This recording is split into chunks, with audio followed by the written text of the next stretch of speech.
నటి వరలక్ష్మి శరత్ కుమార్ గారి వారసత్వంగా సినీ ఇండస్ట్రీలోకి ఎంట్రీ ఇచ్చిన వరలక్ష్మి అతి తక్కువ సమయంలోనే తనకంటూ ప్రత్యేకమైన గుర్తింపును సంపాదించుకున్నారు. మొదట్లో హీరోయిన్ గా ఎంట్రీ ఇచ్చినా కూడా ఆ తర్వాత లేడీ క్యారెక్టర్ ఆర్టిస్ట్ గా విలన్ గా తనకంటూ ప్రత్యేకమైన గుర్తింపును సంపాదించుకున్నారు. ప్రస్తుతం తెలుగు తమిళ్లో చాలా సినిమాలు నటిస్తూ ఫుల్ బిజీగా ఉన్న వరలక్ష్మి శరత్ కుమార్ కొన్నాళ్ళ క్రితం ముంబైలో చాలా సింపుల్ గా ఎంగేజ్మెంట్ చేసుకున్నారు. అయితే పెళ్లి మాత్రం చాలా గ్రాండ్ గా చేసుకున్నారు. పెళ్లికి కేవలం ఫ్యామిలీ అండ్ ఫ్రెండ్స్ మాత్రమే ఇన్వైట్ చేశారు.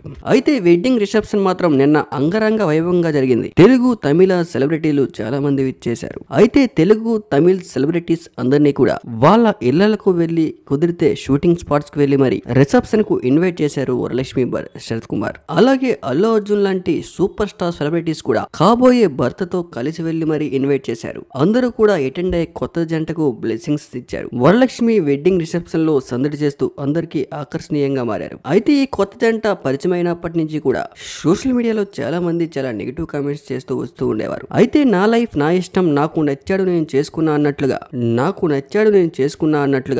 నెగిటివ్ గా కామెంట్ చేసే ప్రతి ఒక్కరికి కూడా ఘాటుగా సమాధానం ఇచ్చేవారు వరలక్ష్మి శరత్ కుమార్. ఆమె తెలుగులో వీరసింహారెడ్డి సినిమాలో బాలకృష్ణకు చెల్లెలుగా నటించి రీసెంట్ గా తనకంటూ ప్రత్యేకమైన గుర్తింపు తెచ్చుకున్న సినిమా వీరసింహారెడ్డి లాంటి సినిమాలు చాలానే ఉన్నాయని చెప్పుకోవాలి. తెలుగు తమిళ్లో తన యాక్టింగ్ కి ప్రత్యేకమైన ఫ్యాన్ బేసే ఉంది.